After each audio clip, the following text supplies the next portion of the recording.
So I'm in the list of people that when they say self-love, they're like, oh my gosh, I really want to feel that. I want to know what it feels like to love myself and know that I'm the woman for the job. I want to know what it feels like to tell myself, girl, get up and go and slay people. No, I gotta slay that. Go out into the world and slay your fears, because you're at the bomb. People would like to listen to you. Take myself out on dates because I want to just genuinely enjoy myself, because I'm so in love with myself. Gosh, I love that theory. I love seeing it. But I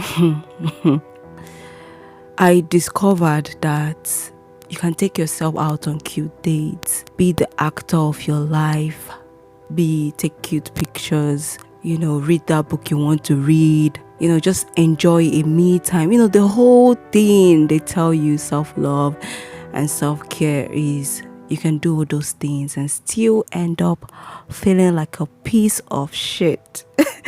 Still end up feeling like you have just been trampled, or like somebody just stepped on your head. Like you just feel like trash. Just feel like you don't matter. Like that feeling of self-care might just last for that moment of self-care.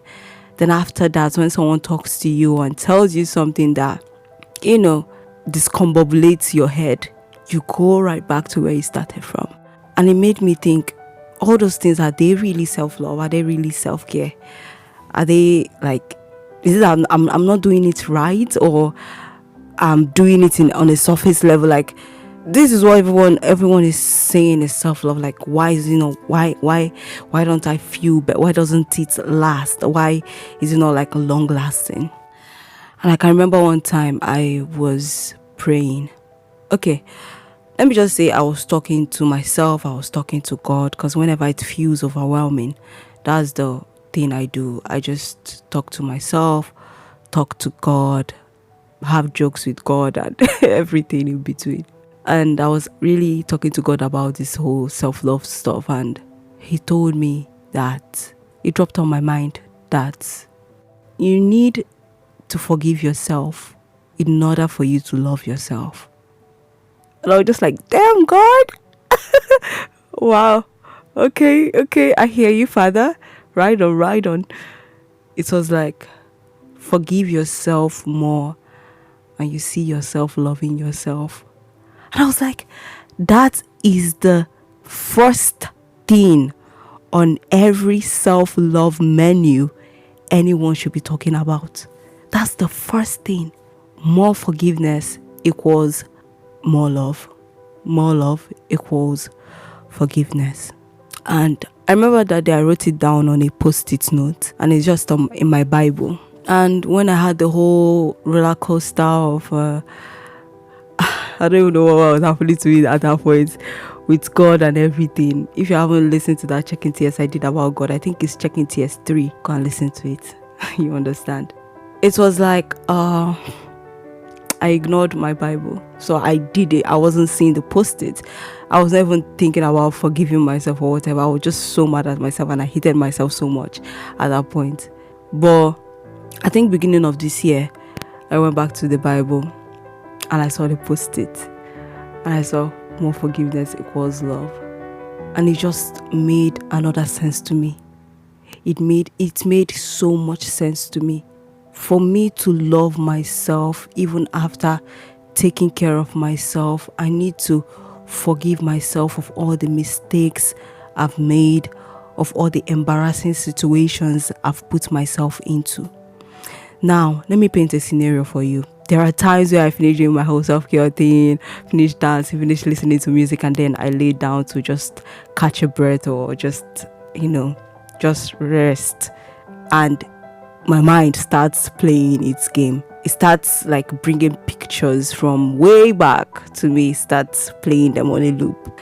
So my mind reminds me of the desperate stuff I did, the embarrassing situations I put myself in, and then when I remember it, I feel like you could literally see how I've become so flushed. Like, I don't know, how do they say it in books, like they applied red blush on my cheeks.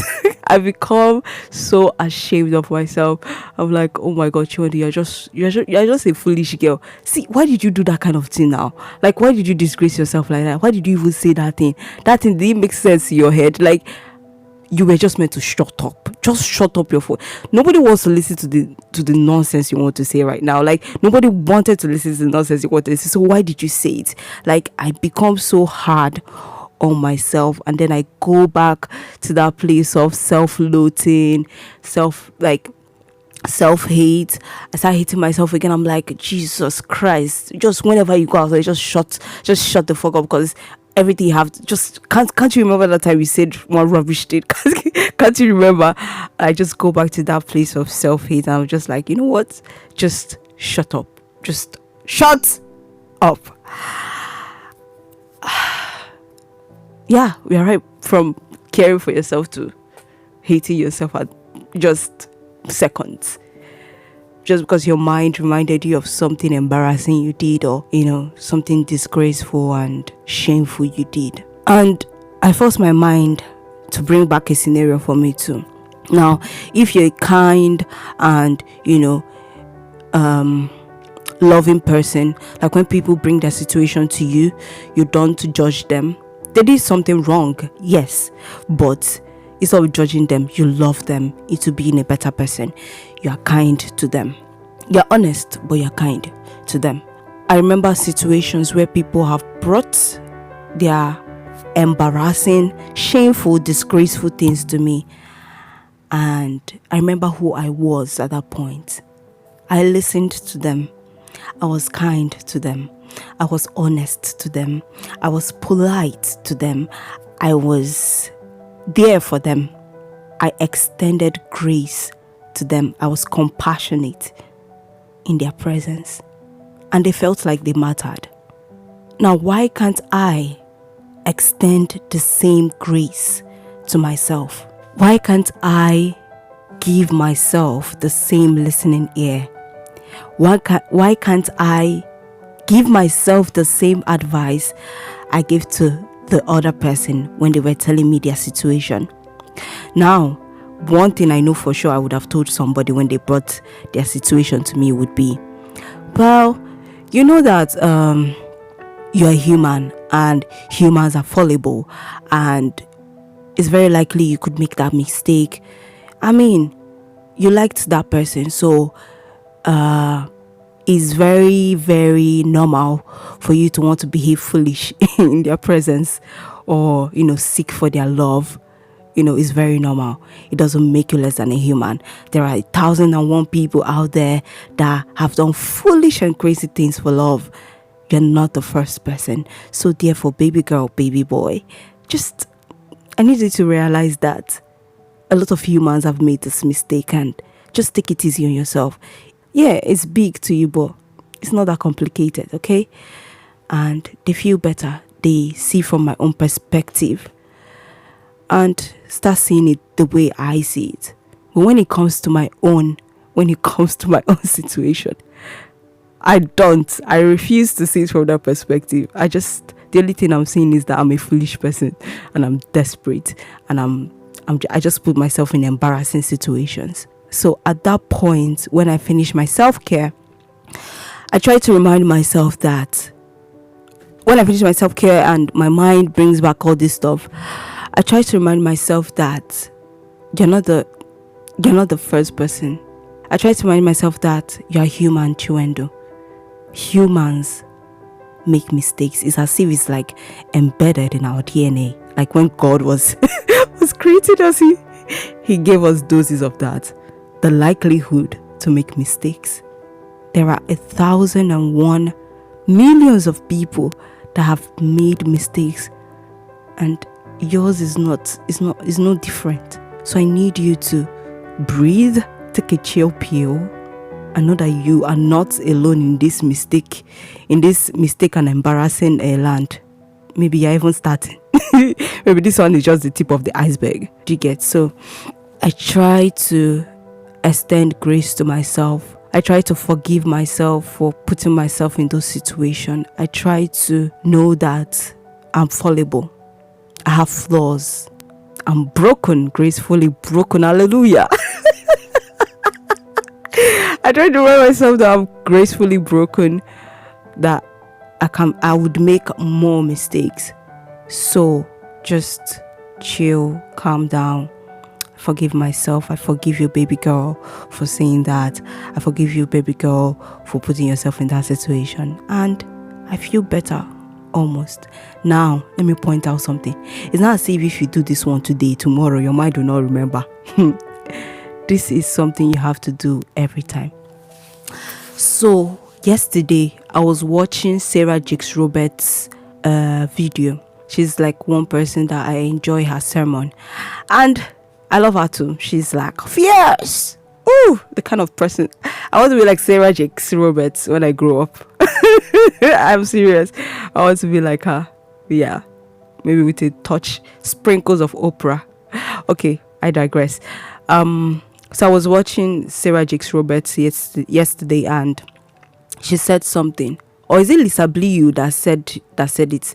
I was watching a video of both of them. They were having it was like an interview. So one of them said, you don't just love yourself today and think, oh, that means I've loved myself forever, and the next day you forget to love yourself. Like, you don't just love yourself for a moment or today.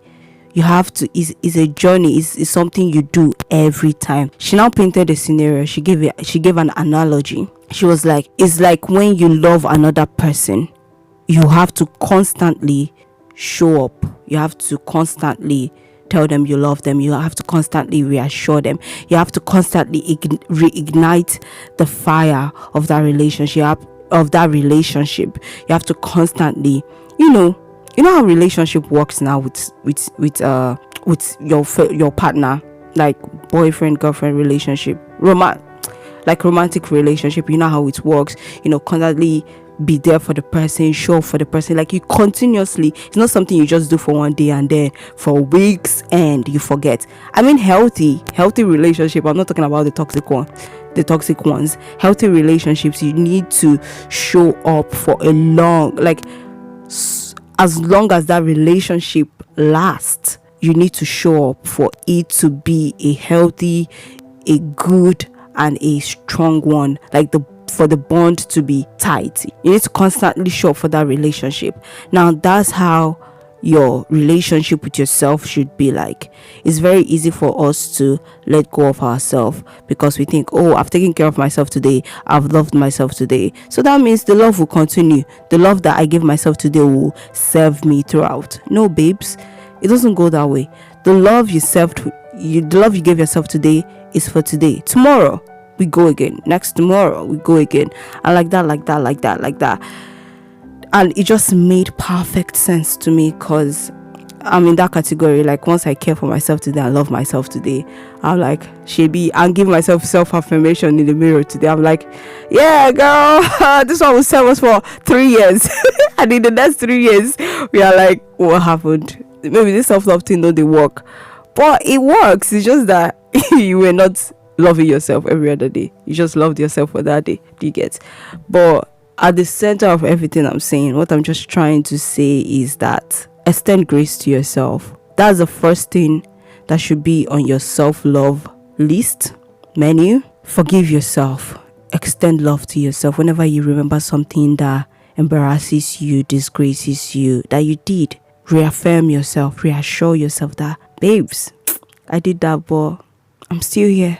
And I forgive you, I love you, I care for you. And it's part of our story now. It's not as if we can change anything about it, but we can be better. Just, tell yourself words that would, you would have told someone if they brought that situation to you. Love yourself, don't judge yourself. Love yourself into being better. Be kind to yourself. Really be kind to yourself. Sarah Jakes Roberts said something yesterday. She was like, you look like when you wake up, the devil trembles. And that thing just entered my soul. I was like, yes, queen. Self-affirmation is underrated. I don't mean a day's affirmation. Do it every time. You are an epitome of beauty. You're an epitome of light. When you walk into rooms, people would like to hear what you have to say. You are the reason why God said, let there be light. You look like when you wake up in the morning, the devil trembles because you are about to walk into purpose. You carry light with you. Your inner being is strengthened by the glory of God. You are wonderfully and beautifully made. You're no longer controlled by every twist and every turn. Love is the person that lives within you. You have strength. You fail and you're going to rise 1,000 times. You're not just going to walk on the surface of this earth. You're going to walk with purpose. You're going to enter rooms and bring in value. Your value matters. Anything you bring into any situation matters. The things you have to say, the things you hear, the things you wear has value. You're God's child. They say your beauty is no longer in vogue, but girl, I see you. You're a kind person. You're a good person. You carry peace with you. These are the words that I say to myself sometimes, in front of the mirror. Like whenever I want to go outside. Because, you can be feeling good inside your room until you go outside and meet people and the doubts start ringing in your ear. I say those words to myself. So, I don't know. If you're listening to this now, you're feeling like you don't matter. You matter. You might not believe this. It's fine. But I hope that a day comes when you look at yourself in the mirror and you're like, girl, boy, what? I've been missing out on your life for the longest time. I hope that day comes. I hope the day when you just say things and do things and see yourself and hear yourself, you realize what a miracle you are. Gosh. Thank you so much for listening. This is Ordinary. My name is Chiwendo. If you liked this episode, share, subscribe, rate, review, tell people about the podcast. Bye. And I love you. I really do.